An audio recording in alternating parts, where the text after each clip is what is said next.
Welcome to our Israel-Palestine podcast, a project by graduating high school students from Berlin-Neukölln, home to Germany's largest Palestinian diaspora, and a second home to many young Israelis. Israel and Palestine are painfully present in our district and in our schools. We've spoken with historians, legal scholars, trauma researchers, and educators, some of whom are world-leading experts to better understand this ongoing conflict. Our approach has been multi-perspectival. We don't aim to resolve controversies or contradictions, but to hear different perspectives. Human rights and international law are the foundation of responsible multi-perspectivism. Can we learn to listen and hold conflicting truths at the same time? Find your own answers, or better, questions. Are you ready for the discomfort of learning? Welcome to our podcast on Israel and Palestine. I'm Yusuf. Today we have the great honor of speaking with Udi Goren. Udi Goren is an Israeli photographer, travel guide, and former professional volleyball player who has become a prominent advocate for the return of the hostages held by Hamas. His cousin Tal Haimi was kidnapped from the Kibbutz Nir Yitzhak during the October 7th Hamas attack and was later confirmed killed, with his body still held in Gaza. Udi Goren is an elected member of the steering committee of Bring Them Home Now, the largest initiative of hostage families. He has been representing the Family Forum in the media worldwide, advocated for hostage release in the Knesset, and even met with Prime Minister Netanyahu. Mr. Goren, we are so honored and moved to have you here with us. Thank you so much for taking your time. Sure. Thank you for having me, and I appreciate your will to have this conversation. Thank you. First of all, we are very sorry for your loss. Please accept our heartfelt condolences. We would love to learn more about your personal journey, your loss, and the struggle of the hostage families and your reflections on Israel today. Let's begin with your cousin. Can you tell us more about your cousin Tal and what kind of person he was? Tal was very much a family man. He was very community and family oriented. He used to wake up early to make sandwiches for the kids before he went to work. He used to make sure that he came back home early, several times a week, to spend time with the kids. He loved to take them hiking and go camping with them. And he was also, he professionally was a civil engineer. So I would say he was an engineer at heart. So he was very good with his hands. So he would be the one people would approach when they would have to fix something or build something, or, they would have IKEA furniture that they would have to put together. And he was always very willing to help and lend a hand. You seem to know him very well. Can you walk us through the October 7th? How did you learn about the events and what happened to your cousin? So I don't live in the kibbutz where the rest of my family lives. And we were following the news online, getting notifications and then looking at the videos coming at us, being completely horrified by them. And we were texting with my family in the kibbutz. My entire mother's family lives in Kibbutz Nir Yitzhak. And obviously they were going through some very difficult times. So we only got notices from them, we're fine. There's an attack, there's missile launches, but we'll be fine. So we didn't really know what was going on. And only the day after, first of all, most of Israel didn't know what was going on that day. And only the day after, after they were all taken from the kibbutz and evacuated, did we actually speak to them and learn about what they went through. And I think it took 2 days until we realized that Tal was gone, that he couldn't be found anywhere. And then it took about over a month and a half, almost 2 months, until we got the notice that he was murdered that morning. And now we know that on the morning of October 7th, him and his family went into the bomb shelter in their home. And once there was word that there were infiltrators trying to get into the kibbutz, he went out and to see if he could help. And we don't exactly know what happened, but we know that at some point he did end up confronting the terrorists, and he was murdered on the kibbutz grounds, and his body was taken to Gaza. I'm sorry to hear that. Thank you. You've had a very prominent role in Bring Them Home Now, in the Bring Them Home Now campaign. How did the Family Forum start, and what exactly is it doing? The Family Forum is a civil organization, a civil society organization that focuses on one thing only: bringing all the hostages back home as soon as possible in a deal. It was founded actually on October 8th, a day after October 7th, when one family that had some ties with people who work in the national media and have the expertise of bringing people together and putting campaigns together. This family approached their friend, and at the same time, they also reached out to other people in Israel and said, on October 7th, everybody was writing on social media and WhatsApp saying, if you're missing someone, if you have people that you don't know and they were that you don't know where they are and they were in the Western Negev in Israel's south that day, contact us, let us know, because very, very early on, people realized there is an event of a very different magnitude than what we knew before. And this family is one of those families, and they've put together a list of dozens of families that were missing family members. And a day after October 7th, they had a first meeting, and within a week, volunteers showed up, and those people that they've recruited, that were all volunteers at first, they put up a logo, and they brought people that could handle the donations that immediately started funneling in, and this is how it got together, just on the go, literally on the go, as things were moving forward. Then the family forum formed, and then it took about 2 or 3 months until we realized that we couldn't rely on volunteers, because this event was not going to be over anytime soon, and we had to start having regular staff. And to this day, there are people that actually work in the forum, and it's an NGO.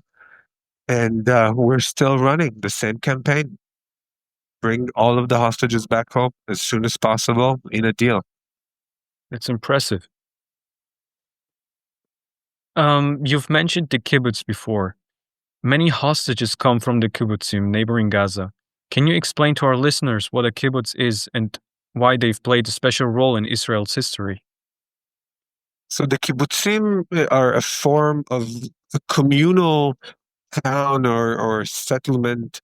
And when I say settlement, I don't mean it in the political way, but just a form of living.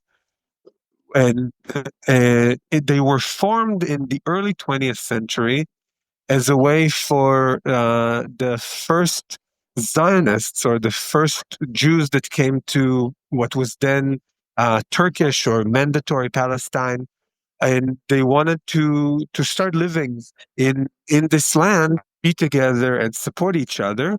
And essentially, it's based on the principle of you give as much as you can and you take as much as you need. Now, over the years, the same, I would say, as communism, the system it became apparent that it couldn't really hold long term. At the end of the day, there are still a very communal way of living. I mean, these communities that live in the kibbutzim are very tight knit. They're very close. Everybody knows each other. Okay. How did life in those communities look like before the attacks, and how much did it change afterwards? So these are communities that a lot of them are based on agriculture, and the place itself, for I would say almost all of the kibbutzim, um, they're very serene. You leave the cars on the outskirts of the kibbutz. You walk around. There are big lawns. The kindergartens are within the kibbutz. People walk everywhere or use bikes. I would say, for the people who like this type of small town living or tight knit communities, it's an excellent place that provides great quality of life. And what happened since October 7th is that a lot of them have been dispersed. Many of them have not been back since. Many of the kibbutzim have been destroyed, burned, houses demolished, bombed, sacked, vandalized, and as there are still hostages in Gaza. So right now, the kibbutzim are at a very, very difficult point. I see. How exactly did the relationship of the kibbutzim to Gaza look like before October 7th? Well, there is a border fence, so there isn't a direct relationship. However, many Gazans, dozens of thousands, used to cross every day to work in the kibbutzim. Some of them, you've got to know that some of the kibbutzim are a mile or a kilometer and a half from Gaza. So there were many workers, day laborers that used to come from Gaza into the kibbutzim and work there. There were many people, many volunteers within the kibbutzim that actually used to drive Gazan patients to hospitals within Israel to get services that they couldn't get within Gaza. And I would say overall, and it's simplistic and it's very shallow, but I would say that overall, many of the kibbutzim on the Gazan border believed, or still, I don't want to say what's happening now because I don't really, I think it's too early to say, but many of them believed that we must strive for coexistence and a peaceful coexistence side by side. Many people experience grief in different ways. How have you been processing this loss, and how has grief shaped your activism? It's an excellent question, and I would say that for me, grief is just something that is now kind of shadowing the daily existence in Israel. And I think what drives my activism is not grief as something that we have to process and take care of and give acknowledgement to. But what drives me is that I believe in a promise for a better future. And that's what drives me forward. And a better future begins with bringing back all the hostages. Nothing short of this. There's a lot of hostage families that have been fighting tirelessly for their loved ones. Can you describe what they're going through right now? Well, since I have lost a cousin, I think in a way I am far enough removed that I can function better than others. However, when you are talking about wives that have lost their husbands, or husbands losing their wives, and so on and so forth,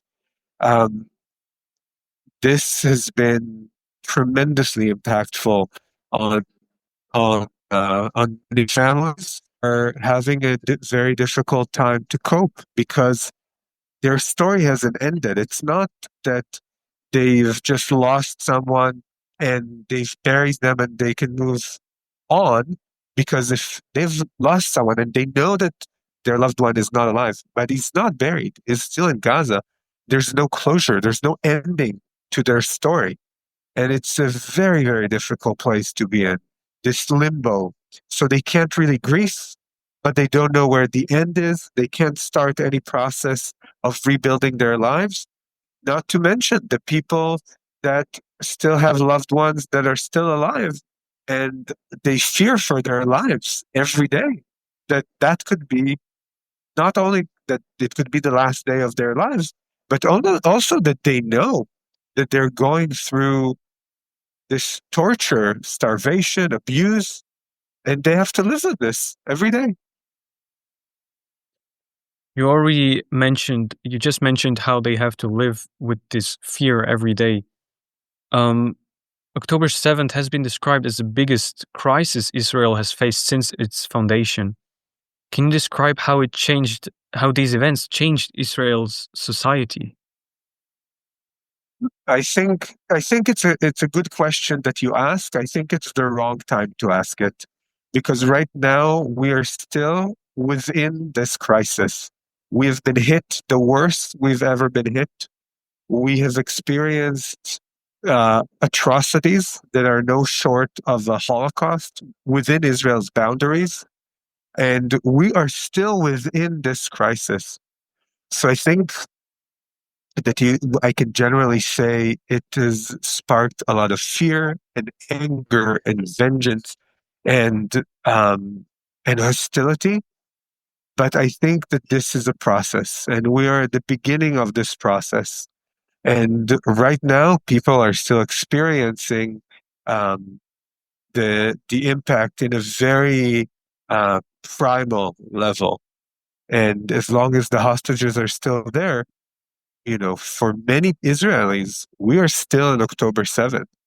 The attack hasn't ended because, we're still experiencing the outcome of it. I understand. Do you feel that there's a divide in how different parts of the societies are responding? Yes. So I think it goes back to your previous question.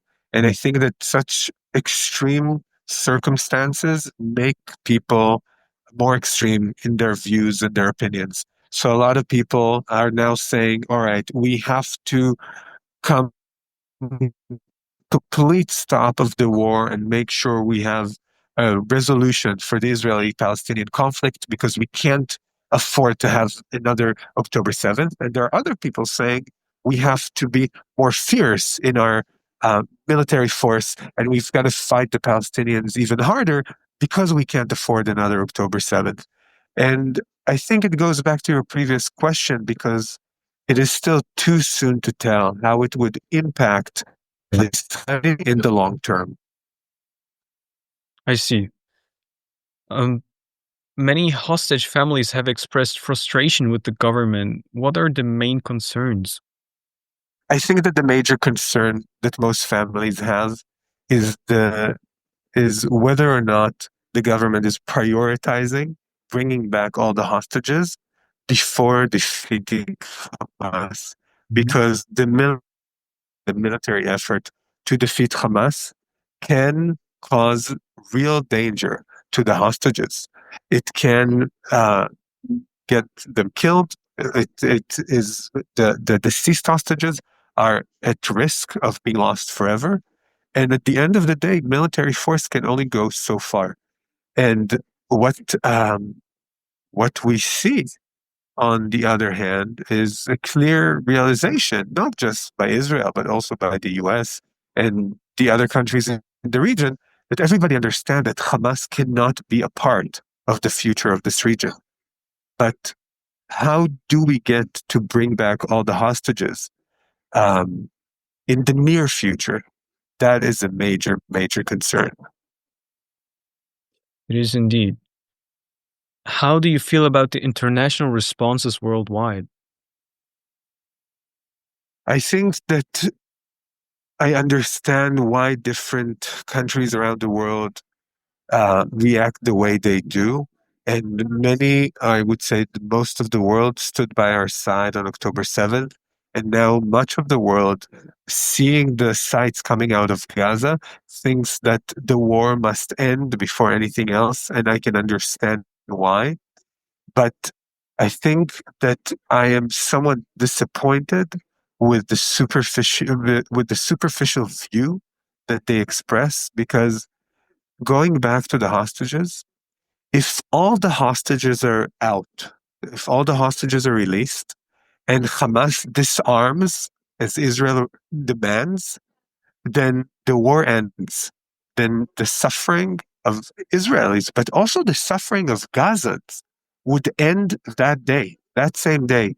And I think that it's a very simplistic and superficial view by many people around the world, or even many countries around the world, to say, stop the war, and then everything would resolve itself. Well, what we've seen is that Hamas is an organization that does not care about human lives. And even if the war ends, we would most likely not see all the hostages coming back. Even if the war ends, then the Gazans would still be controlled by a by a terrorist organization that has been abusing Gazans for years. So I think this superficial view is something I'm somewhat disappointed with. Many young people around the world quickly take sides with little knowledge about the history and context. What would you like to say to them? I am involved with a British organization based in the UK that is called Solutions Not Sides. I would urge everybody to look them up, because their name, the name of their organization, that is what I expect people to do. I expect people to think about solutions and not take sides. Because if you speak about a conflict between two peoples and you take one side, then you are at a position to continue the conflict. Because if you acknowledge, and I think it's important to acknowledge, that there are two peoples living between the river and the sea, and nobody's going anywhere, and there's almost an equal amount of Jews and Palestinians living on this territory, then the only moral stance that you should take is that we should find a solution for this conflict. And if you continue to be pro-Israeli or pro-Palestinian, then you are also pro-conflict at the same time. We are aware how painfully Berlin is entangled with the history of Israel. Today, also many young people from migrant families live here. And our city and district in Neukölln are one of the largest Palestinian diasporas in Europe and the favorite exile destination to young Israelis. What will be the most important message you want to get across to young listeners in Berlin, many of which have families in Israel and Palestine? The most important message I would want to get across, and I've actually been to Neukölln more than once, and I know how great of a place it is, and how many opportunities it offers to meet people that you couldn't in other circumstances. My number one message would be meet. Go out and meet the other. Meet Israelis, meet Palestinians, and you would realize that you have so much more in common than what divides you. And actually, this a place where a new wave, a new discourse, a new movement begins. Because when you are out of the area of conflict, when you're out of Israel and Palestine, when you're on neutral grounds, you can start a completely different conversation. Thank you very much for this wonderful insight. And thank you for taking your time and talking to us so openly. We wish you and all the hostage families much strength. We hope and pray for you for a safe release and for all remaining hostages and for the end of this war. Thank you so much for taking the time, and it was an honor talking to you.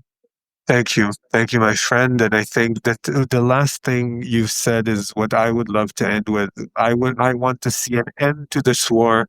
I want to see an end to my family's suffering. I want to see an end to the suffering of my people. And I want to see an end to the suffering of the Gazans and all Palestinians.